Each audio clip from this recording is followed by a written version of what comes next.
Welcome to the Political GOAT. I'm your host, Uncle Felix. How y'all doing today? Today we're going to switch it up a little bit. Usually I jump right into the politics, but today we're going to switch up and we're going to talk some high school football. My guest today is Charlie Bibeault. For those of you that don't know, he's the Woonsocket head football coach. He's a two-time champion. The last 2 years, actually, they won the championship in Division II. This year they were scheduled to move up to Division I. But with the whole COVID stuff that hit us, obviously, Rhode Island was actually one of 13 states that did not have high school football in the fall. But they are going to have high school football in the spring.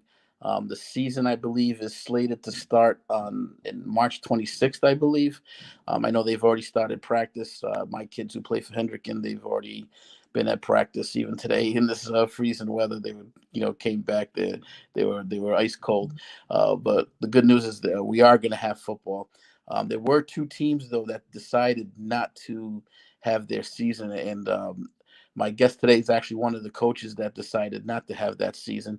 And those two teams are Woonsocket and Central Falls.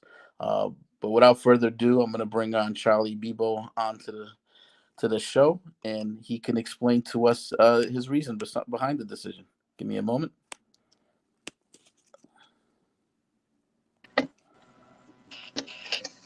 Hey, Charlie. What's going on, man? How you doing? I'm all right, man. First, before we get into all that stuff with this new season here, tell us about yourself. When did you first fall in love with football? My parents actually ran the Woonsocket Redskins for a good part of my childhood. Mm-hmm. So just off of seeing kind of like what the community, how much respect the community had for them, it was something that, like, you know what I mean, I obviously looked up to, and I wanted that same type of role. So once my football days were kind of over, like 2010, I was lucky enough that George and City and Eddie Willett brought me on to be the freshman football coach. Well, at the time it was actually the Woonsocket Redskins A team, like the Division 14 U, and at the same time it was a freshman team, like they both did it together. So did that for a year, and then I got named freshman head coach for the following 2 years. After that, bumped up to wide receiver back coach for varsity. Spent 2 years as defensive coordinator, and then in 2017 I got the head coach job. So you definitely been a journey, man. Definitely worked my way up. Sounds like you paid your dues. You went all the way through. so yeah, even though you, man, like, yeah, the success wasn't brought in like a day, man. It definitely happened overnight, for sure. Even though you're young, right? How old are you? I'm actually 30. 30. Yeah, that's young for a head coach. You know what I mean? But obviously, you got the years of experience. Yeah, so I got, like I said, I got the job at 27. So at the time, I was the youngest head coach in the state. So I'm not sure who holds that title now, but yeah, and you're already a two-time state champion. That's not bad at all. Looks like they made the right decision over there. Yeah, man. Yeah. And it must feel good. Yeah, man. I've definitely been blessed with great coaches.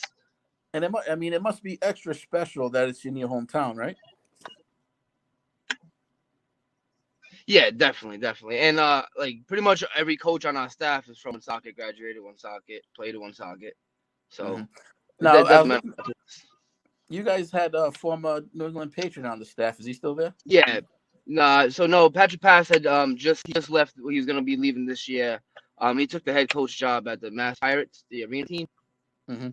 So he's got his hands full doing all that stuff now. But good for him. It was amazing having him. Just the knowledge he brought. The advice he can give to kids. Being through it. It was amazing. It was amazing to have him. You know what I mean? Even as a coach, he made me a 10 times better coach just being around him, the knowledge and stuff. So it was amazing.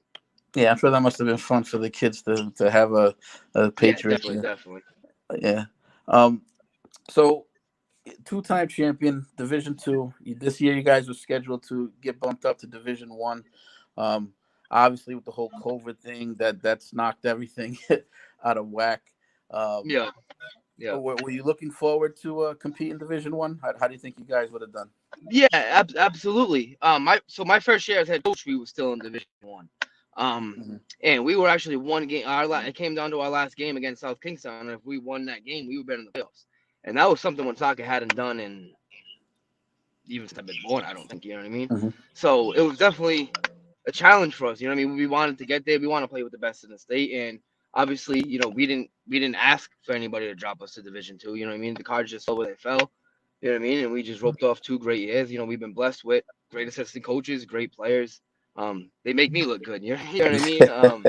But we were excited. We thought we had a strong team coming back. You know what I mean? It wasn't the reason why we opted out or anything like that. It's because we were in Division I. But we felt we had a strong team coming back and that we were going to compete.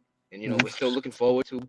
I don't know how this whole thing handles the 1 year realignment, but yeah, we look forward to staying in Division I. We want to play Division I. We feel that we belong in Division I. So Now, what was the biggest factor you think of turning that program around? To get them to a championship caliber team, because like you said, they were struggling right before you took that position. yeah, yeah. So our whole philosophy is, we not me. We bring a brotherhood. Um, and you're not playing just for yourself. You're playing for the man on the side of you. You know what I mean? Left and right of you. So we adopted that philosophy early in my first year, and you know what I mean. The kids bid for it. We obviously my second year as head coach, the 2018 team, we started the season off with obviously that tragedy. Hmm. And that obviously brought the culture together. Like what I mean, they obviously understood that we're playing for something bigger here, and just being able to shed light on these kids, saying that it's bigger than football. If you can be successful in football, you can be successful in life.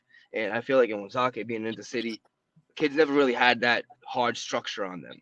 So now when Hmm. these kids go from school to study hall to football to film, and then in the off season we're in lift and we're in study hall, there's structure there. You know what I mean? So these kids, these kids believe in something bigger. You know what I mean? When they Yeah, have somebody on them all the time, on them all the I'm time. big. So I'm big on structure because I'm a big believer in yeah, idle time is the devil's playground. You know what I mean? yeah, You got. and hand in hand with your next question, I'm sure, why did we opt out? Because we feel these kids need our structure back. And we feel like obviously everything with COVID being away from them for a year, we shut our weight room down. I want to say it was like March 6th last year, something like that. It's almost a calendar year.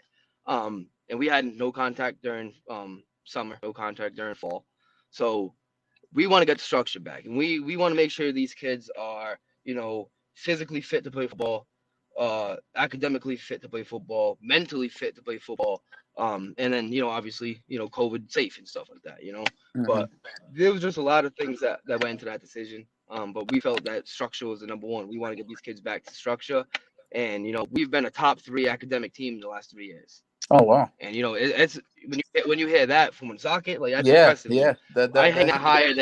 that higher than we do with the Super Bowls. You know what I mean? Like No, that's more important to us because that's something that Woonsocet's never had, and these kids never really took the time no. to believe in themselves in the classroom and stuff. So That's you know what I great. mean? That's That's the great. And big like you thing. said, We want the structure football back. is a tool for them to use for life going forward. So that's awesome. I didn't know that. Like, Yeah. man, that's something new I learned. So, you know, how did the seniors take it? How, Obviously, you know what I mean. They weren't happy. They obviously want to play. You know what I mean. Even as coaches, and juniors, everybody wanted to play because we had a Zoom meeting and we talked about it. And obviously they were disappointed. But they understood. You know what I mean. They Mhm. understood our angle from it, and we kind of told them, we don't need you to agree with it. We don't need you to understand it. We just want you to trust and believe in us. That we have the best interests at hand.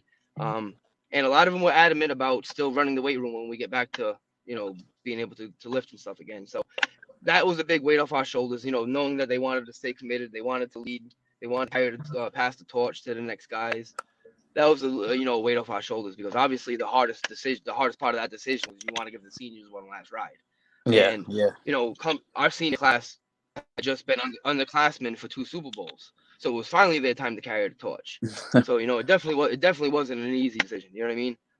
But Yeah. Oh, we, we, the we want them to just trust and believe that we have the best interest in heart. So yeah. I mean, the positive is that they went out on a high note, right? They can say that yeah, they yeah, but even in the past few years, we've been very active with recruiting with the camps and talking to coaches. So if we have a couple of them that are interested in trying to get to the next level. So they still have their doors, and a testimony to our culture that we've built here. They've been in study Mhm. hall the last 2 years, so their sophomore and junior year grades are where they need to be. You know what I mean? Mhm. So they set themselves up nicely for the future. Yep. So now, obviously, you're not going to play the season. I'm assuming you'll be doing some like lifting program or watching film during Yeah, this so time. we've agreed with the school that we're gonna start putting a place a plan into place soon to get back into weightlifting and group workouts at the fields and stuff like that, and even city hall. And that's just our plan moving forward. Um, Hmm. and we feel like that we want to get the back to basics before we start playing football again. I mean, Yeah. as a father who plays football, we feel football is a privilege. You know what I mean? Mhm. So let's get your structure back. And obviously, we have kids who are doing the right thing on every single day, and they have to suffer for other kids who aren't, or whatever the decision. But that's where we're at, and it's unfortunate, but we're gonna move forward with the plan we have Yeah. going in place. Yeah, and the other positive note is it's going to be a short off season, right? 'Cause it looks like most schools usually get together around July or whatever to start for the next season. So, for those Yeah, yep, juniors, yep, yep, sophomores, and yep. freshmen, it's literally right around the corner. Um, but yeah, I was Yep, glad to yep. get you on to explain that because I'll be honest with you, when I first heard that, I'm like, really? You know what I mean? Like who would do that? Why would he do that? Yeah, And yeah. I mean, and like a lot of even like the headline where it just says when soccer opts out of football season, I have people messaging me saying like, "Oh, we don't have football for another year," and it's like, no, Mhm. it's just for the spring. You know what I mean? It's just for Yeah. the spring. We plan to be back out there, with everybody else in the fall. You know what I mean? And like we look forward to playing in Division 1. You know what I mean? We felt Hmm. we like I said before, we didn't ask to drop. We didn't ask anybody to drop us. We feel like with our school size and with our athletes and our program that we've built, we belong in Division 1, and we look forward to it. And we've had success over the last 2 years against Division 1 teams. Otherwise, we play Shea in our injury fund, St. Ray's non-league. We play Cumberland every year. We scrimmage Hmm. Cranston West. So we've seen Division 1 teams often. You Hmm. know what I mean? So we feel like we'll be all right. I'm sure you will. I'm sure you will. Yeah. Well, Yeah. thanks for coming on the show. Thanks for explaining to me and everybody listening Yeah. No. exactly No why you problem, made man. that Anytime. decision. And obviously, it sounds like you have all the kids' best interest at heart. Um, Yeah, and we're so not saying that just because it's a bad situation for us. It's a bad situation for everybody. Just right now in our predicament with what happened, transpired with the past year, with our district decisions and everything, we just felt that right now it was the best interest to just not play in the spring. all right, and I reserve my right to bring you back during next season. Hopefully, you guys will be playing. Yeah, anytime, man. Like I said, I have the whole spring off, so if you're covering games, let me know, Yeah. man. I'll jump back on. All right, I appreciate it. Thanks a lot. All right, man. I'll talk to you. Yep. Well, folks, that was Charlie Bibeault, and that was his explanation for Woonsocket High School not participating in this year's football season. Um, and again, when I first heard it, I was like, wow, really? As I read up on it and talked to him on it, off the air as well as on the air, um, I can understand it. Would I have done the same thing? I'm not sure, but you know what? I'm not in his position. He knows more about the situation than I do. You know, Kudos to him. He's won 2 state championships in a row down in Division 2. Now he's going to be up with the big boys in Division 1, and I'm sure Woonsocket's going to be able to hold their own. That being said, I'm going to take a break. When we come back, we're going to jump into another crazy week of politics. Be right back.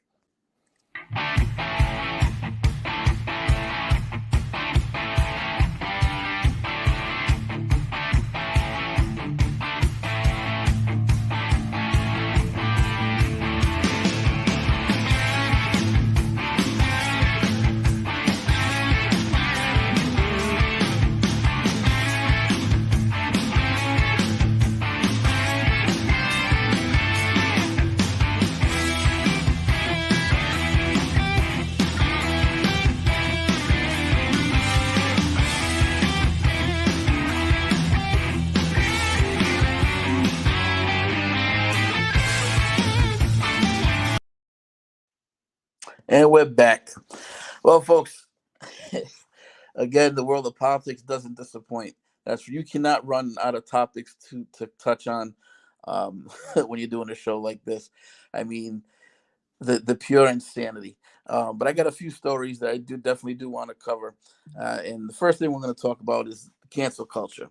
If you, if you weren't paying attention, the cancel culture took a couple of victims this week. First, they went after Mr. Potato Head. Um, but long story short, Mr. Potato Head survived.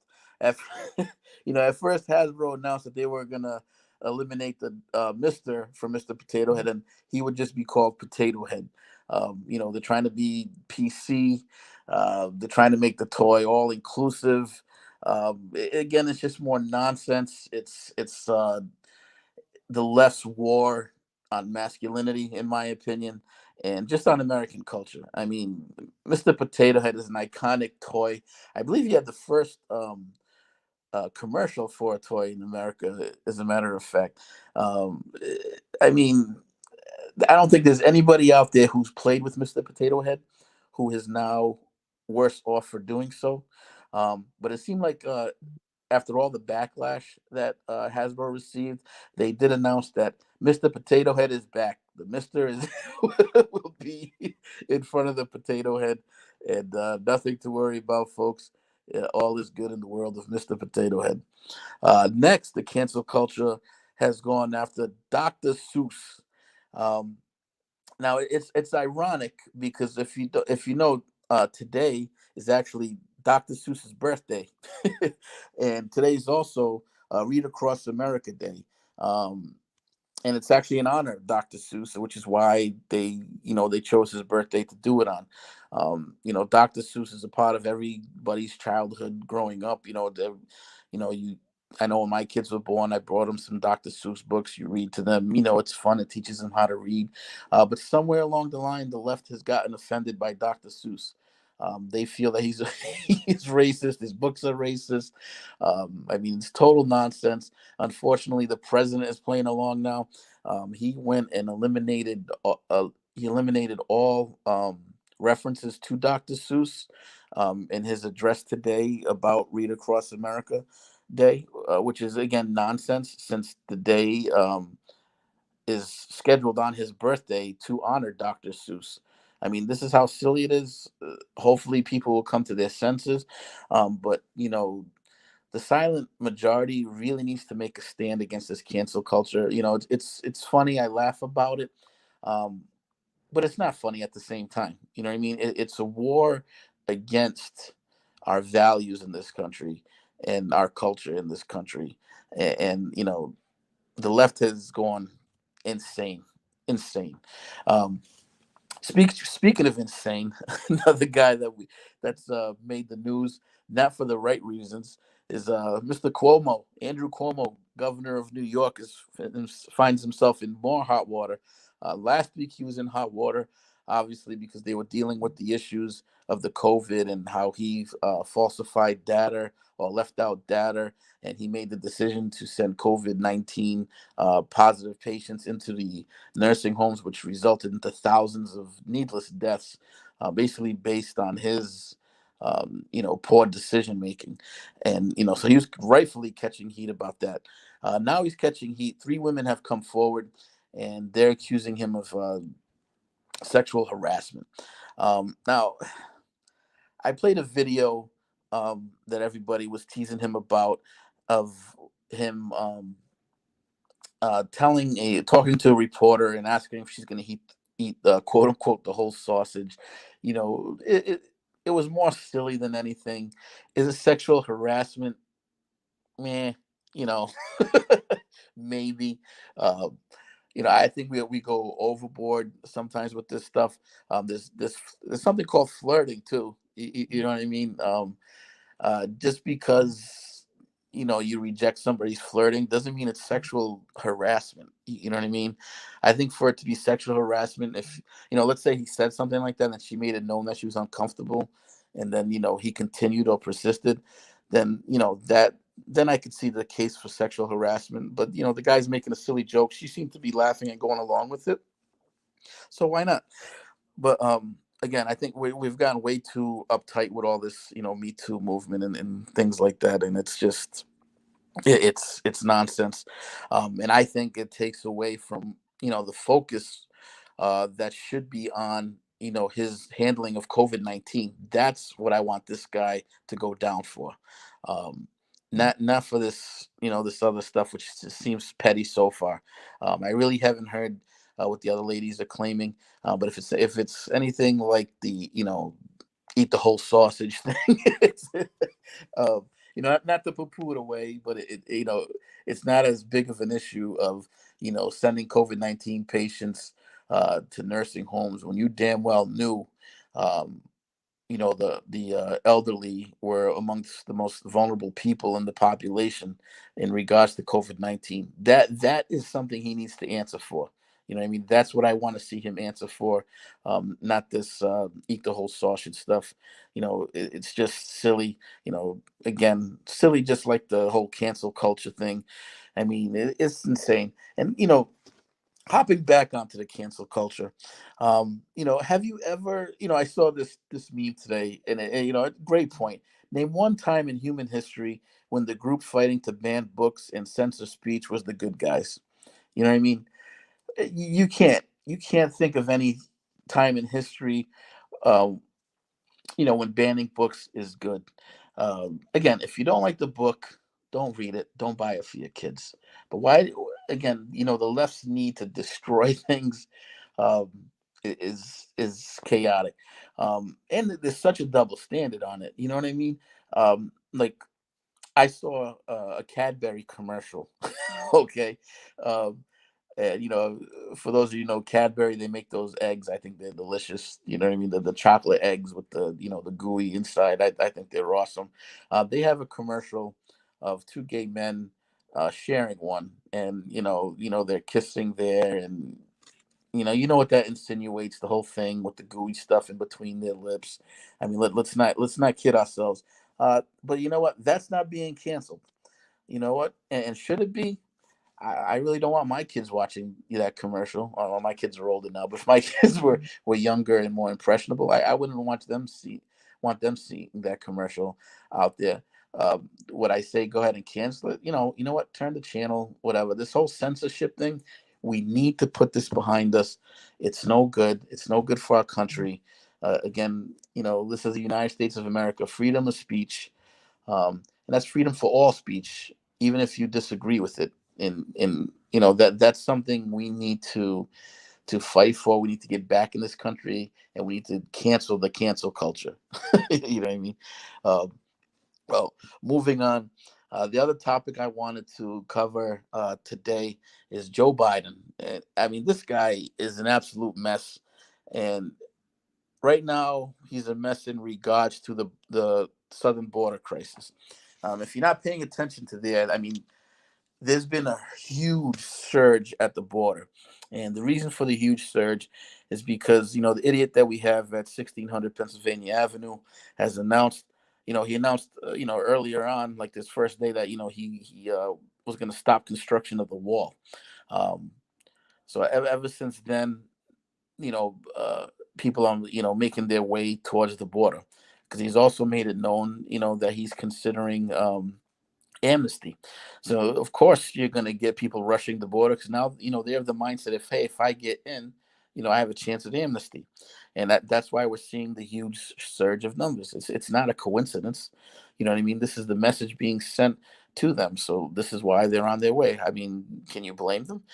He also announced that he's going to reunite children with their parents, and he plans on doing so even if the parents aren't here in America. So basically, if a child comes through, um, and his parent is stuck back in whatever country, what the administration is planning on doing is finding that parent and then bringing them along as well. So with that announcement, I believe he made that announcement yesterday. What that just tells me, guess what? You're going to see even more numbers come through, and they're already overwhelmed at the southern border, because of his previous announcement. You know what I mean? So we're not heading in the right direction in regards to securing our borders. I mean, President Trump was doing a great job, obviously, building that wall. The numbers were down. Things were being um, well managed, and at this point, it's chaos now. And this is what they want, folks. They want the chaos. They want them to come in. They want to send them. They want to send them into red states, into purple states. And eventually give them their right to vote. Um, to further secure and grow their base. I mean, let's not kid ourselves. If they knew that, 3/4 of the people coming through were going to vote Republican, do you actually think they would, they would allow for this? No, they'd be all for securing the borders. You know what I mean? Um, and it's just overwhelming for the country. You cannot have open borders and a welfare state at the same time. There was once upon a time in this country where we pretty much allowed whoever to come in, but that was before we had a welfare program. We didn't subsidize your income, um, and it made it okay because obviously if you came, you were responsible for yourself and making a living for yourself. You know what I mean? So you weren't really a burden on the taxpayers. But now we do have a welfare state, and now yes, they will be a burden um, on the taxpayers, and an overwhelming burden. You know what I mean? We need to put America first, take care of ourselves first. The analogy I like to use all the time is when you're in an airplane, right? And you could be going down or there's an emergency and the gas masks drop. What do they tell you? Put it on yourself first, right? And then take care, of the child next to you. Because they know if you're not taking care of yourself, you can't take care of your child. And so that's the analogy I like to use in this situation. We need to take care of ourselves to get ourselves right before we can help the whole world. We can't just open up the borders, let everybody come in. It's chaos. It's illogical. It's irrational, and that's your Democratic Party today, folks. Um, well, that's all. That's all I got today. Um, I hope you enjoyed the show. Again, I want to thank Charlie Bibeault for coming on and explaining um, his rationale for sitting out of this spring football here in Rhode Island. I'm looking forward to it. It's my oldest son's senior year. I wish he had his, quote unquote traditional year. I was so looking forward to playing, Iona Prep, Catholic Memorial, and teams like that out of state. Of course, that's not going to happen anymore. But yeah, I'll take what I can get. So, you know, uh, more on that later on, I'm sure, because I'll be covering some more high school football as it goes on. But again, thanks for listening. Thanks for joining me. And I will be back next week. We'll see what unfolds in the political world. Again, we're never short of anything to talk about, especially these days. But thanks again. God bless. See you next week.